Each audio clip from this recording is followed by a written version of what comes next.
انشاءاللہ کل خان صاحب کی طرف سے کوئی انسٹرکشن آ جائے گی تو اس کے مطابق پھر ہم چلیں گے. لا اینڈ آرڈر سچویشن کے حوالے سے سر دیکھیے اب لا اینڈ آرڈر سچویشن اس طرح ہے کہ اس پہ ابھی میری ٹیم بیٹھ گئی ہے. اب لائیو پریس کانفرنس ہوگی, اس میں آئی صاحب, مشیر داخلہ, فائنانس منسٹر کامران بنگش بیٹھ کے وہ پریسر دیں گے. جو کل فیڈرل گورنمنٹ نے بات کی ہے, ایک تو میں ان مسخر کو کہنا چاہتا ہوں یہ مسخر ہے. مسخر اس لیے اس کو کہنا چاہوں گا کہ ایک تو نہ فنڈز دے رہے ہیں ہمیں. دیکھیں لا اینڈ آرڈر کی سچویشن کو اگر آپ نے ٹھیک کرنی ہے تو اس کو آپ کو فنڈز کی ریکوائرمنٹ ہے. ایکس فاٹا کی جتنے بھی پیسے ہیں انہوں نے روک رکھے ہیں.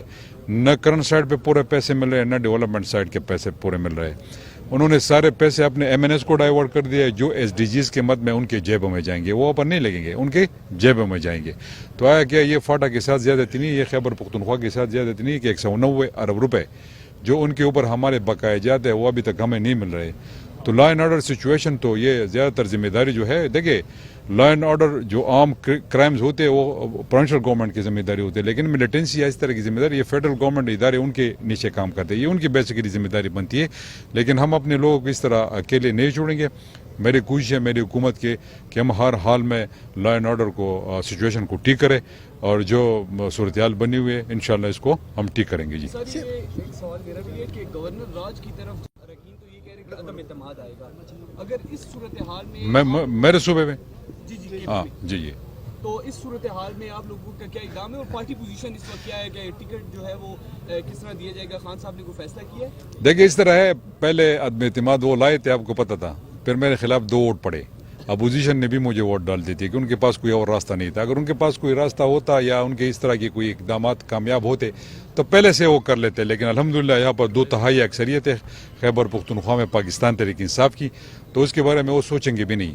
البتہ وہ خان صاحب کی طرف سے ڈیسیجن آئے گا, اگر پنجاب کی جو صورتحال بنی ہوئی اس کو دیکھ کے اگر وہ کوئی فیصلہ کر دے تو اس کی ڈسکریشن ہے, وہ فیصلہ کریں گے. باقی گورنر راج کی بات ہے, گورنر راج تو 2 منٹ میں اٹھ جائے گا. گورنر راج کس حیثیت سے یہاں پر لگے گا؟ جی اگر پنجاب کی اسمبلی کی وجہ سے یہ معاملات طول پکڑتے ہیں تو آپ کا جو فیصلہ تھا کہ روپے اس کے لیے پھر کیا پلان ہوگا؟ اگر حکومت ختم بھی ہو رہی ہے تو عوام کی حقوق کس طرح؟ دو پلاننگ ہے. ایک اگر خان صاحب فیصلہ کرتے اور ہم آگے جاتے ہیں تو ان کے ہے وہ, تو اس کے مطابق پھر ہمارے 2 فیصلے. ایک میں سپریم کورٹ بھی جا رہا ہوں اپنے فنڈز کے حوالے سے.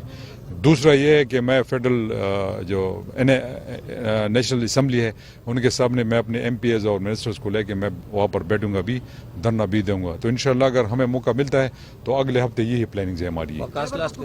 یہ تو آپ ان سے پوچھیں کہ ان کو کیوں خوشی محسوس ہو رہی ہے. ان کو اس لیے یہ ان کی خوشی نہیں ہے بیسیکلی, وہ بیسیکلی اندر سے بڑے خفا ہے, کیونکہ اس کے بعد ہم 3/4 سے آئیں گے انشاءاللہ.